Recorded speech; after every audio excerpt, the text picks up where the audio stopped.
The worst thing about flying these days has to be getting through TSA security line. You've got cranky people, the rules keep changing, and you've got those long lines, even if you have TSA pre-check sometimes. Today, I'm going to share with you 7 travel hacks and travel tips to help you get through that TSA line a lot more smoothly and on to enjoying your vacation. Hey y'all, and welcome. If you're new here, I'm Christi, the Gen X Gypsy, helping you to travel better so you can focus on creating unforgettable memories. And sometimes creating those memories means that you have to run the gauntlet of going through TSA security. Let's start with what you can do at home to help make your TSA experience a positive one.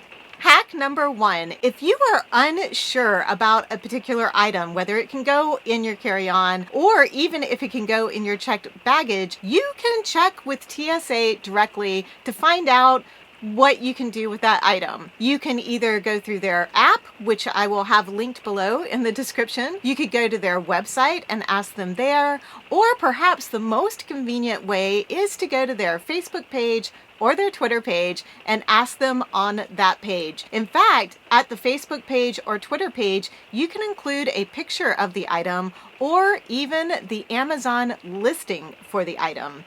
And the TSA usually gets back to you within a couple of hours. So that's where you want to start before you ever leave your house.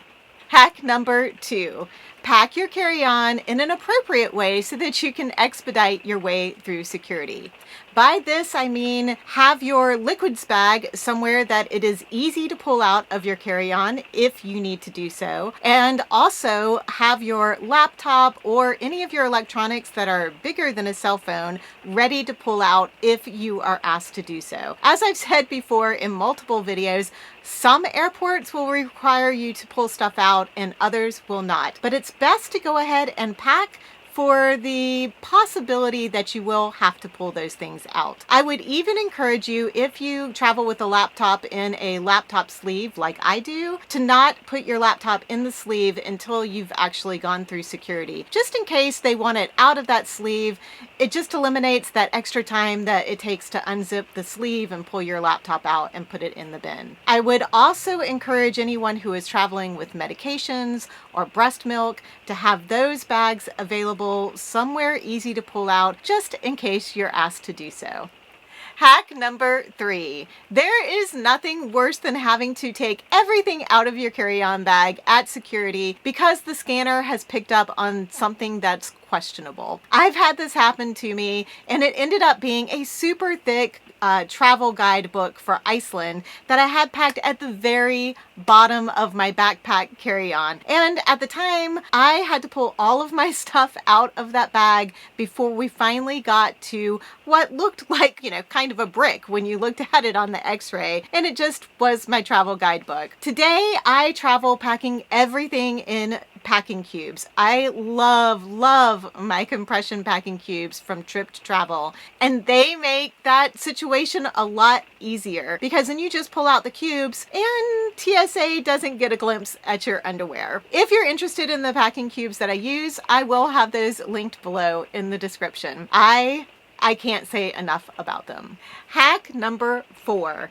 Use an airplane or a TSA approved liquids bag to pack all of your liquids in and become very familiar with the 3-1-1 TSA rule for liquids. Basically, they say if you can spread it, spray it, pump it, or pour it, it is considered a liquid. And this will go for some of the food stuff that you might want to bring for snacks as well, like hummus or peanut butter, or one of my favorites, guacamole. Probably just better off to just bring the avocado and eat the avocado. I did a whole video on how to best pack your liquids bag, and like everything else, it's going to be linked in the description below. And speaking of liquids, I want to apologize for the darkness in here. I am still in Alaska and I'm still filming in my RV for the summer. I have a few more videos that I'll be filming in here. And unfortunately, we have had like a Pacific Coast monsoon settle in on us here. It has been raining for the past 2 or 3 days, and looks like it's going to rain for another 2 or 3 days. So the sounds you're hearing in the back is the lovely sound of rain falling on the RV. And yes, it's a little dark in here. It's the best I can do with the lighting, but I wanted to make sure that I get these videos done for you guys. Hopefully I will be back to my studio in another month or so, and I'll have a little bit better lighting and, maybe a little less rain. I hope. Moving on to hack number 5.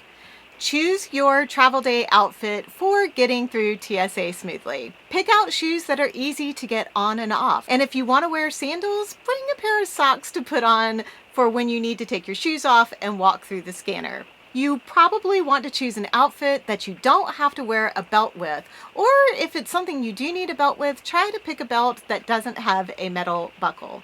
Also, choose clothes that don't have a lot of zippers or metal buttons or even sequins, because those can all make the scanner go off. You also will probably need to take a scarf off if you're wearing a scarf, so you could do like I do and just put the scarf in your carry-on bag and put it on after you get through security. The same goes for bigger pieces of jewelry like big metal earrings or big watches. I would just put those in your carry-on bag and put those on after you get through security. Hack number 6.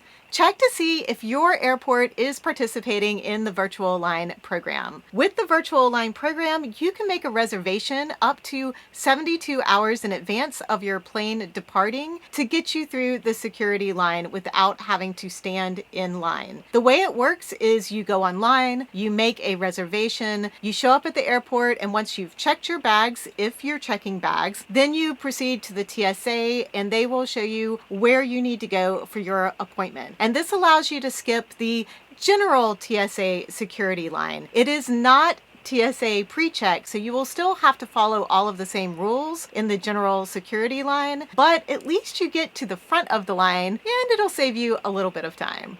Hack number 7. If your airport is not participating in the Virtual Line program, you can still check and see how long the wait times are for going through TSA security. You can use the TSA app, or you can go to My Flight, or you can even use the TSAWaitTimes.com to check on those times.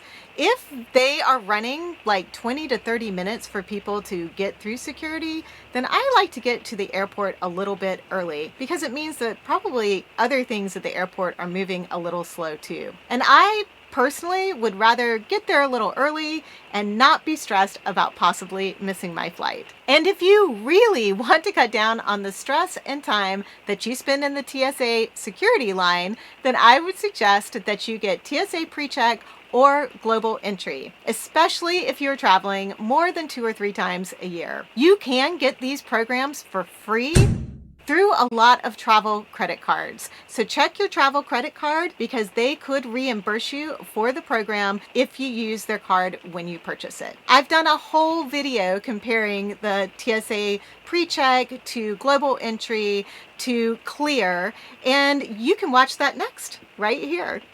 Thank you guys so much for watching. If you want more travel inspiration, tips, and advice, make sure to hit that subscribe button. And I look forward to seeing you in the next video.